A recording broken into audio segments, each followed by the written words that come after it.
This show here is called Unless You Want Strawberries. And the reason why I named it that is because it's something that my grandfather used to say to me and my father to keep us motivated. A lot of people will say, when life hands you lemons, you make lemonade. My grandfather didn't take that. He said, unless you want strawberries. That means that the metaphor for life is you can work towards something more than lemons. Strawberries taste way better than lemons. Why wouldn't you take that over the lemons when all you got to do is work a little bit harder to get to the strawberries? So that's what this little blogging session is about. I'm going to come to you once a week, and I'm just going to tell stories. And I'm going to start with my grandfather, Jesse Galloway Sr., and my father is Jesse Galloway Jr. I became a Sean, which is fine. I'm named after the actor Sean Connery because he was my parents, my mother, rest in peace, and my father's favorite actor when I was born. So that's how I became Sean, S-E-A-N. It is by complete destiny that my entire name is of a Gaelic origin, and I am an African-American black man that grew up in Baltimore. So thinking about my grandfather, he was the hardest working man I knew. Still to this day, when I think about his efforts, I chase to be the hard worker that he is. And people always tell me that I'm the hardest working person that they know, but I still don't think I put in nearly the effort that he does. So, or did. My grandfather was a man who worked for himself. He had properties. He had homes in Baltimore City that he rented to the less fortunate. He had a corner store in Baltimore City in Sandtown that he used to take care of the neighborhood, people that couldn't necessarily afford groceries, or if they got food stamps. My grandfather would give them the food or the supplies they needed until they had the money or the food stamps to pay the store back. And because of that, the neighborhood took care of them. My grandfather started a long time ago. He was in Virginia. He had 9 brothers, and he was a moonshiner. Because what else you going to do back then? There wasn't a lot of opportunity for black people, and he wanted to make money, and so did his brothers. So they got into crime, and there was a rival family that they went up against, and this family fell well behind the work ethic of my family. And so what do? You don't work hard to get even. When you're in crime, you cut people off. So what happened was one night, while my grandfather and his brothers were running moonshine in the backwoods of Virginia, this rival family ambushed them out of nowhere. And this is the part that's wild. They actually killed all 8 of my grandfather's brothers, but left him alive, which is wild when you think about it. They left him alive. They beat him bad, and then they took his eye. So my grandfather didn't have one of his eyes, which was, insane when you think about it. That's almost was the difference. Had they picked another brother to live, I wouldn't be here. And that's important alone to the legacy when you think about it. With that in my blood, as Kanye said, I was born to be different, and so are you. So it's crazy when you think about the chance that they left him alive and where we are today because of that choice. So getting back to that night, my grandfather worked his way to the police station, and he was beaten, he was bloody, he was just watched his brothers die. I can't imagine that. Gets me emotional right now just thinking about it. Losing a sibling. I have 2 sisters. I have 4 brothers, and if I lost any of them, it would just be heartbreaking. So he got to the police station, and they arrested him for running moonshine. And they didn't take his complaint as a victim. They arrested him for running moonshine, and he ended up going to jail for a little bit of time. But like all good things, that magic things that happen to this family. As you will see as you're growing up, there's a lot of magic that happens in our family.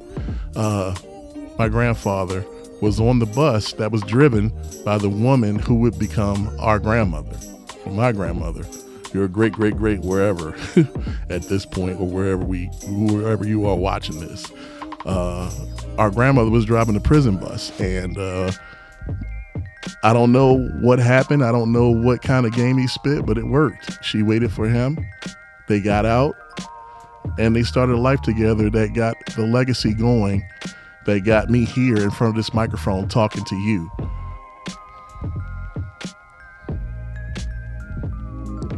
So when you think about that, story and the origins of our family, and by no means is this just for our family. This is for anybody that wants to watch. I'm addressing my family, but I want these stories to inspire, to push, to bring up anybody that needs any pushing, any inclination of inspiration. That's what I'm doing this for.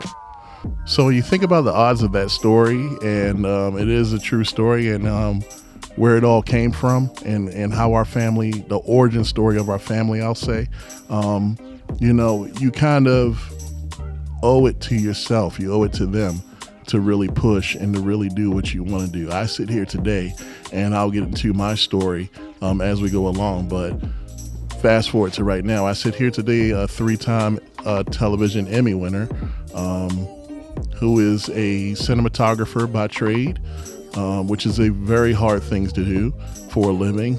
Very hard thing to do. Not many cinematographers in the world, but I chose this as a career, and this is what I do.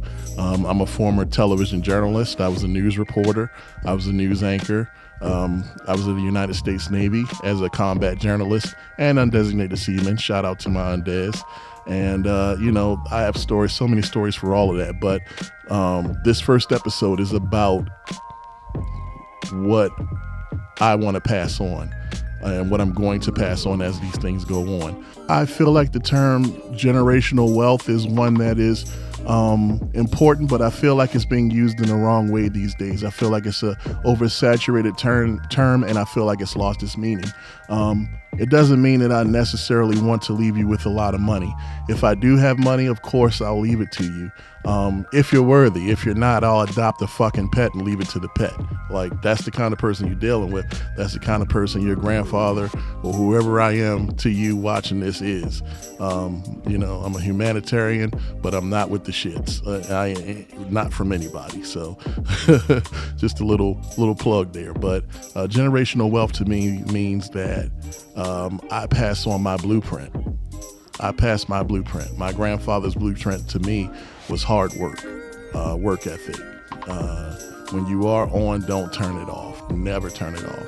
And that got me to where I am today, as a man, as what I do, as a respected member of my community of cinematographers, as a respected man in my neighborhood, everywhere I go.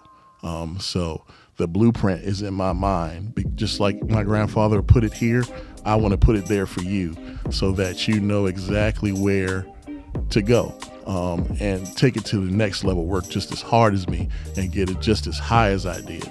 There are a lot of musicians who wanted to be super successful, but they learned their craft and it just didn't work that way. Things didn't break for them. It's nobody's fault, but they passed it on to their children, and their children may have became superstars, so this is what I want to do for you all. And I want to be just kind of like a blueprint, a stone, just something that you can keep coming back to and learning. Listen to my key words, listen to my key phrases, and just learn and go and do good things. Don't wait for anybody to give you anything. Ain't nobody giving you nothing but a hard time.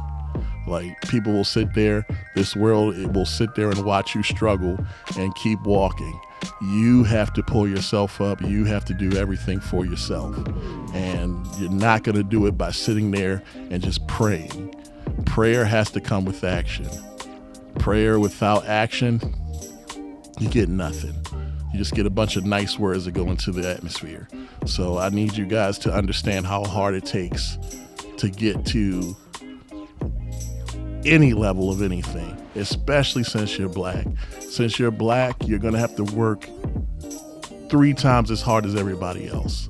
I work hard. I work as hard as anybody, not just because I'm black, but just because of the way I was brought up, as you'll hear in these stories. But there are people that will look at you because of your skin tone and think that you aren't worth shit. And that's not true. Block it out, keep working, and I promise you it'll pay off. And again, if you want strawberries, go after the strawberries. I'll talk to you guys in the next episode.